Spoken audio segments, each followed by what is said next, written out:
नमस्कार। आज हम एक बहुत ही दुखद घटना पर बात करने वाले हैं। अहमदाबाद में जो हाल ही में एयर इंडिया की उड़ान AI 171 दुर्घटनाग्रस्त हुई। जी। हमारे पास जो भी जानकारी उपलब्ध है, जैसे घटना का ब्यौरा, जांच की स्थिति और एक जो अकेले जीवित बचे यात्री हैं, उनकी कहानी भी है। हाँ, वो कहानी तो वाकई हैरान करने वाली है। तो आज हम कोशिश करेंगे कि इन सभी पहलुओं को जोड़कर समझें कि असल में क्या हुआ था और इसके मायने क्या हैं। चलिए, इस पर थोड़ा गहराई से बात करते हैं। जरूर। तो सबसे पहले ये उड़ान थी एयर इंडिया की AI 171, एक बोइंग 7878 ड्रीमलाइनर विमान।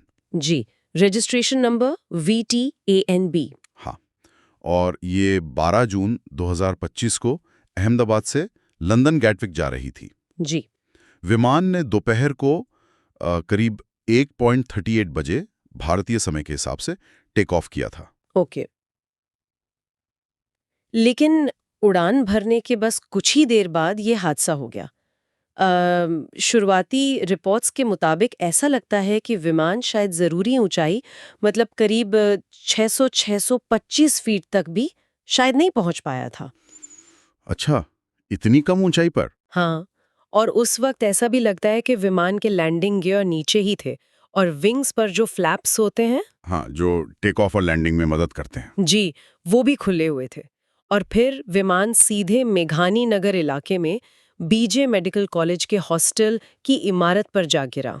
ये तो बहुत ही भयानक है सुनना। विमान में कितने लोग थे?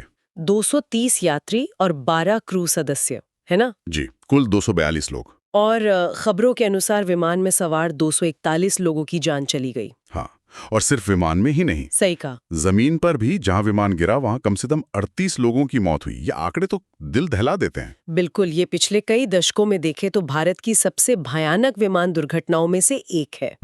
और एक और अहम बात इसमें यह है कि ये बोइंग 787 ड्रीम लाइनर जैसे आधुनिक विमान का पहला हल लॉस हादसा है। पहला हल लॉस मतलब? हल लॉस मतलब कि विमान को इतना ज्यादा नुकसान हुआ कि उसकी मरम्मत हो ही नहीं सकती, वो पूरी तरह से नष्ट हो गया। अच्छा, मतलब इस खास मॉडल के विमान का ये पहला ऐसा हादसा है जो पूरी तरह तबाह हो गया। जी हाँ, इस 787 मॉडल के लिए ये पहली ऐसी घटना है। ये तो वाकई चौंकाने वाली बात है। लेकिन इतनी बड़ी त्रासदी के बीच एक एक अविश्वसनीय कहानी भी है। हाँ, एकमात्र जीवित बचे यात्री की। विश्वास कुमार रमेश करीब 40 साल के ब्रिटिश नागरिक हैं। वो विमान की एग्जिट रो में बैठे थे, सीट 11A, जी। और वो कुछ मामूली चोटों के साथ इस भयानक हादसे में बच गए। हाँ, ये सुनने में बिल्कुल किसी चमत्कार जैसा लगता है।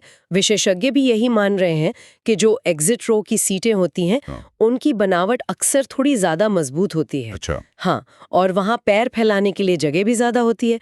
तो हो सकता है कि सीट की बनावट और वो अतिरिक्त जगह और बेशक किस्मत, इन सब ने मिलकर उन्हें बचाने में मदद की हो। वाकई इस तरह के हादसे में किसी का बच जाना बहुत ही असाधारण है। बिल्कुल। तो अब सबसे बड़ा सवाल यही है कि आखिर ऐसा हुआ क्यों? यहीं से जांच का काम शुरू होता है।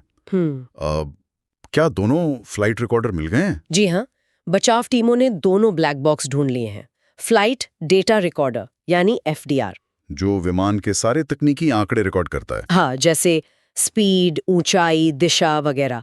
और दूसरा कॉकपिट वॉइस रिकॉर्डर CVR, जो पायलटों की बातचीत और कॉकपिट की आवाजें रिकॉर्ड करता है।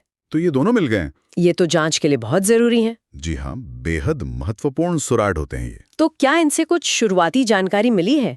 कुछ पता चला है? देखिए, शुरुआती तकनीकी जांच में एक बहुत ही चिंताजनक संभावना सामने आई है। वो है dual engine failure. Dual engine failure मतलब दोनों इंजन एक साथ बंद हो गए? जी, विमान के दोनों इंजनों का एक साथ काम करना बंद कर देना। इसे एविएशन की दुनिया में एक बेहद दुर्लभ घटना माना जाता है। बहुत दुर्लभ? क्यों? क्योंकि विमानों को इस तरह से डिजाइन किया जाता है कि अगर एक इंजन फेल भी हो जाए, तब भी वो दूसरे इंजन के सहारे सुरक्षित उड़ान भर सके या लैंड कर सकें। अच्छा। तो दोनों का एक साथ फेल होना तो हाँ, ये तो बहुत ही असामान्य है। हाँ, ये बहुत ही असामान्य है। और इसी पहलू की अब बहुत गहराई से जांच चल रही है। इसी सिलसिले में बोइंग के जो बड़े अधिकारी हैं, वो एयर इंडिया के दिल्ली मुख्यालय भी गए थे। ओके। और भारत की जो सिविल एविएशन अथॉरिटी है, DGCA, उन्होंने भी एयर इंडिया के बाकी 787 विमानों के निरीक्षण के आदेश दिए हैं, एहतियात के तौर पर। हाँ, ये जरूरी भी है। जाहिर है, इस घटना ने सबको झकझोर दिया है। हमने देखा कि भारत के प्रधानमंत्री नरेंद्र मोदी, ब्रिटेन के प्रधानमंत्री कीर स्टारमर, किंग चार्ल्स, दुनिया भर से शोक संदेश आए हैं। जी बिल्कुल।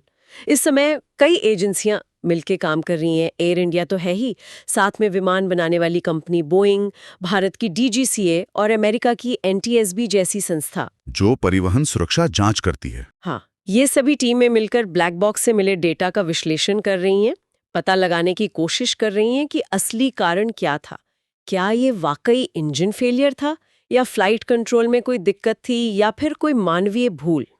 ये हादसा मौजूदा विमानन सुरक्षा के जो मानक हैं, उन पर भी एक तरह से बड़े सवाल खड़े कर रहा है। तो संक्षेप में कहें तो ये एक भयानक त्रासदी है। सैकड़ों लोगों की जान गई, एकमात्र जीवित बचे यात्री की कहानी एक उम्मीद जैसी है, लेकिन होनी अविश्वसनीय है।